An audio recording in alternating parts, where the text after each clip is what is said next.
My brother's kid got drunk at a family meet and told everyone I was just the sad uncle who buys love. The crowd laughed, even his mom. I said nothing.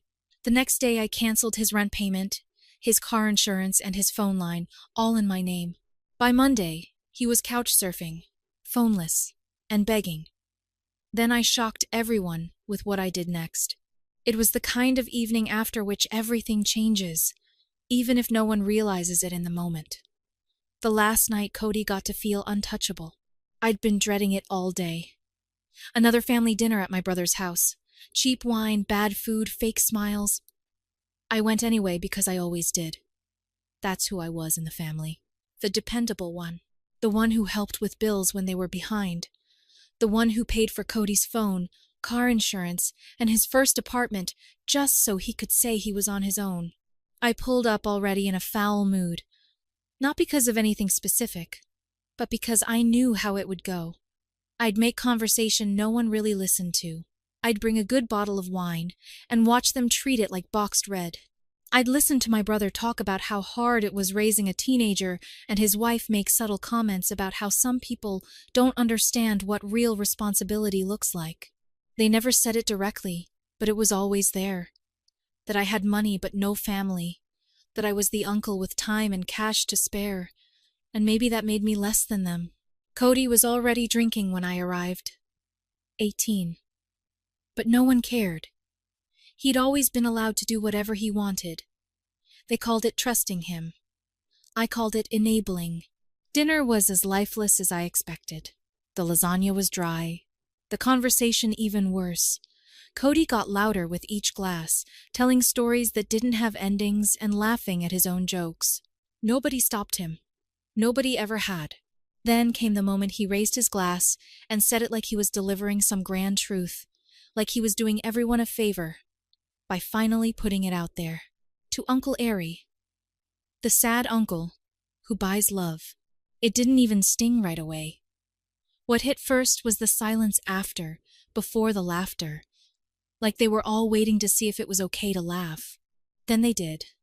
All of them. My brother, his wife, even my own sister, shaking her head like it was all in good fun. I didn't say anything. I just sat there staring into my plate. But inside, I was done with all of it. I drove home feeling like a fool. For the money I'd spent, the birthdays I'd shown up for, the emergencies I had covered, it wasn't generosity anymore. It was a joke. I was a joke. By the time I parked in my driveway, I knew exactly what I was going to do. Cody's phone, canceled.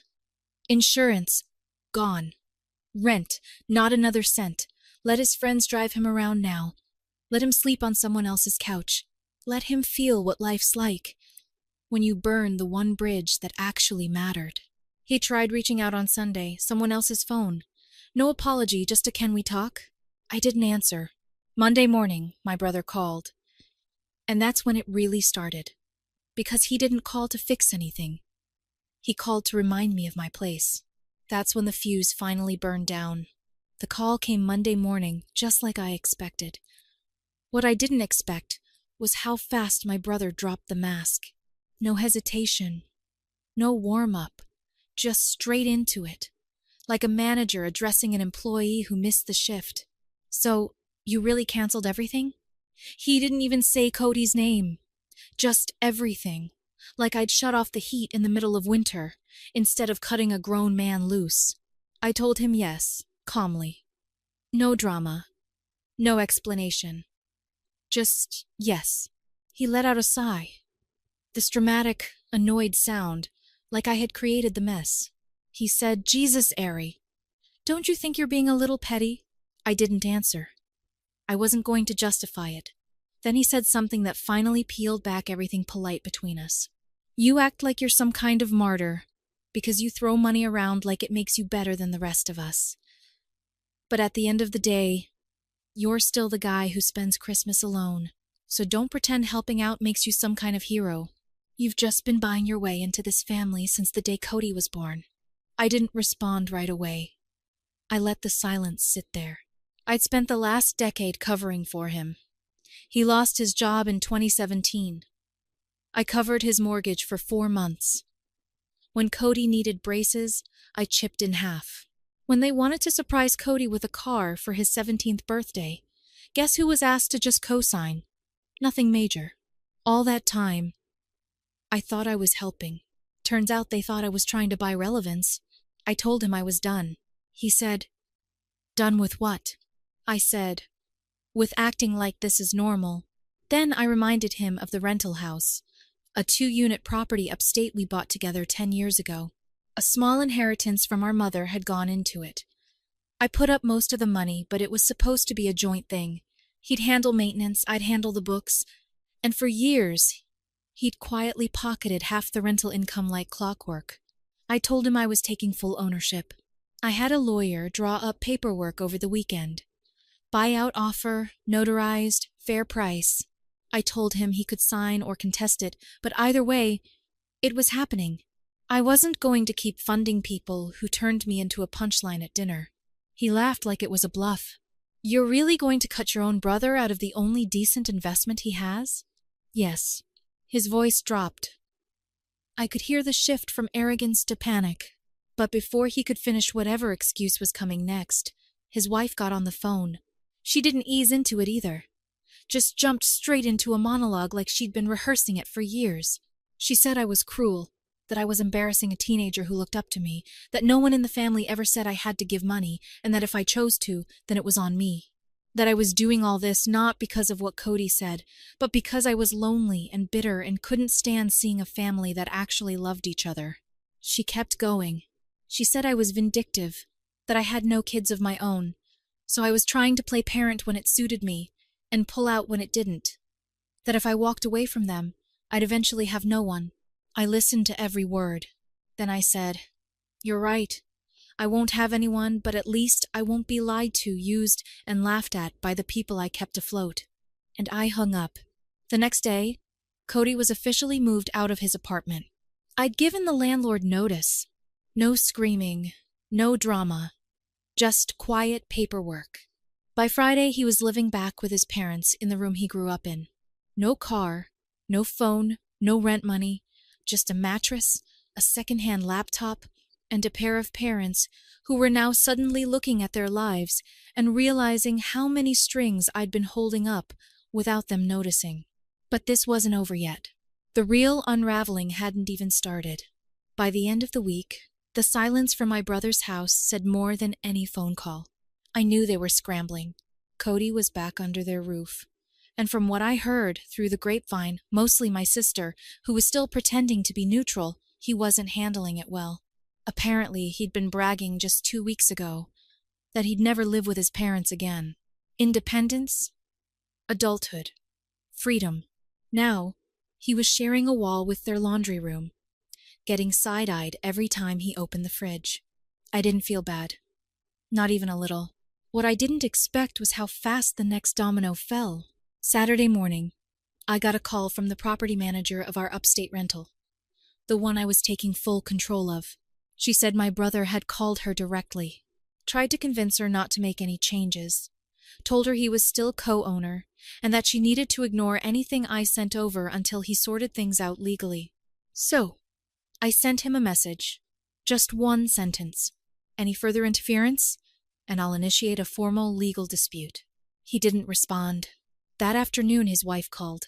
This time she wasn't yelling. She was calm, calculated. She said, "Look, Ari, I think we all got a little carried away. Let's not burn the whole bridge over a joke." A joke. That word again. I asked her if she understood what I was actually doing. That this wasn't about a joke. It was about the fact that they never once took responsibility for any of it. That I had carried more of their load than they ever admitted.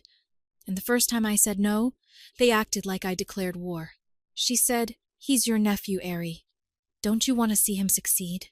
I said, "Not if I'm the only reason he ever will." That's when she started to cry.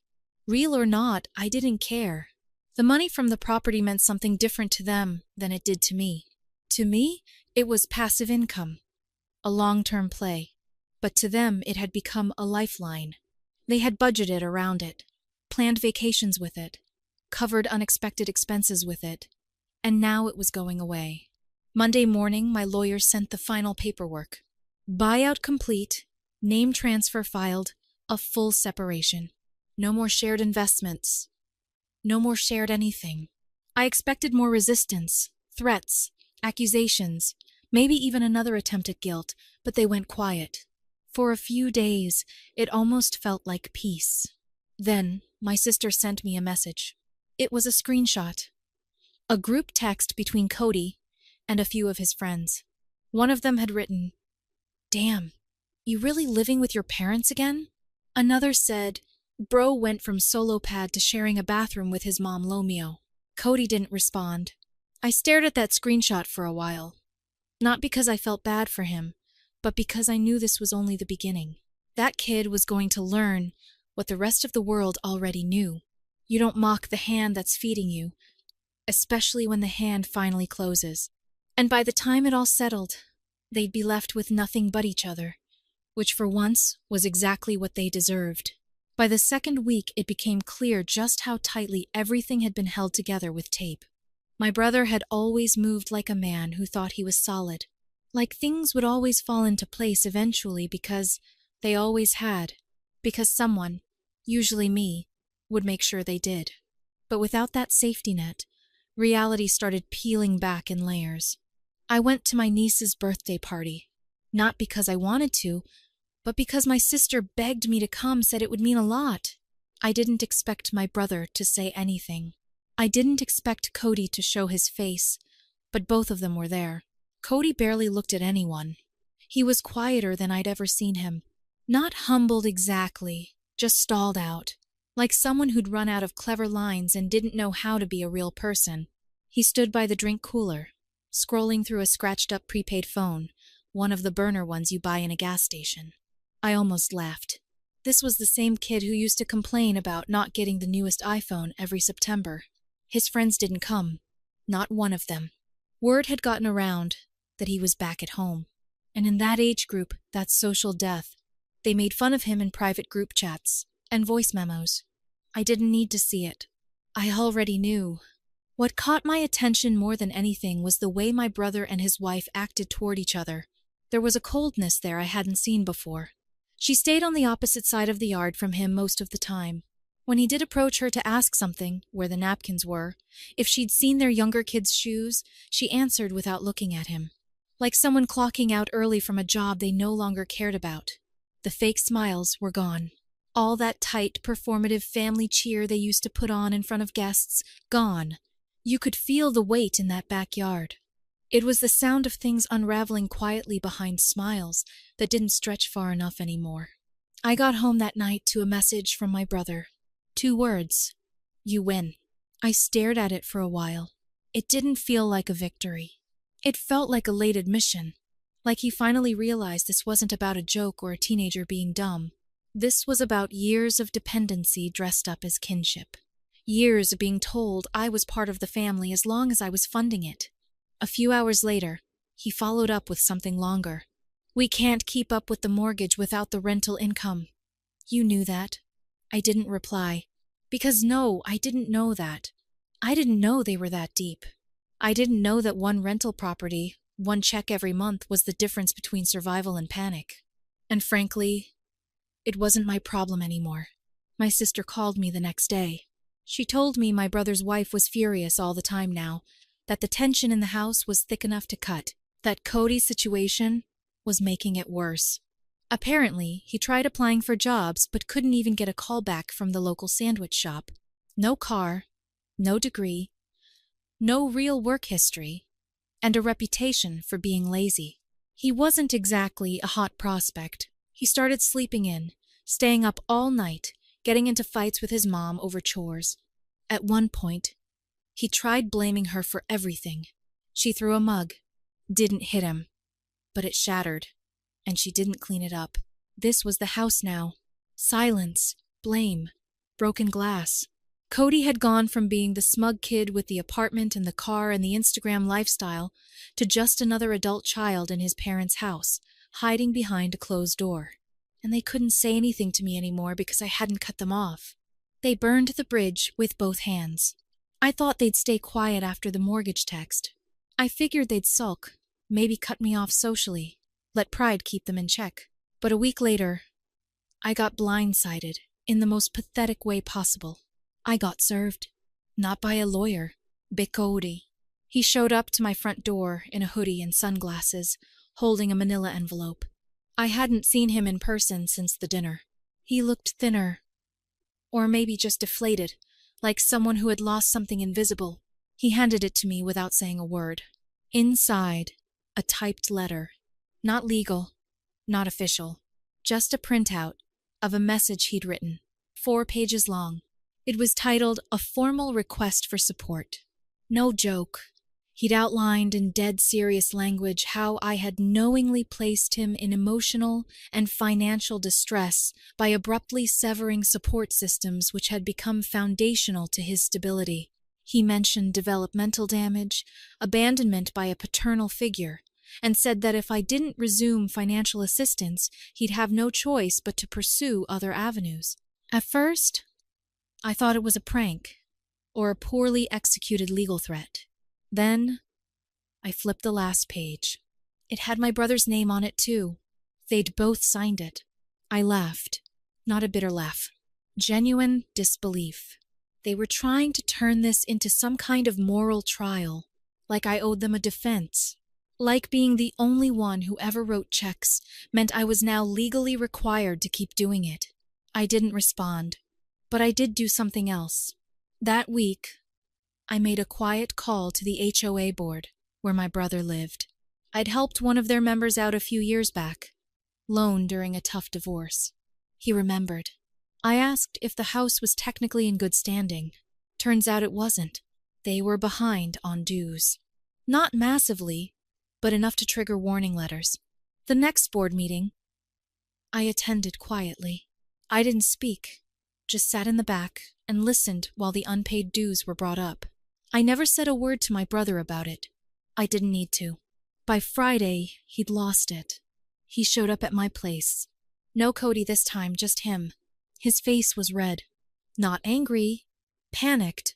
He started yelling in the driveway, shouting that I was going too far, that this was just family stuff, that you don't destroy your own blood over a few mistakes.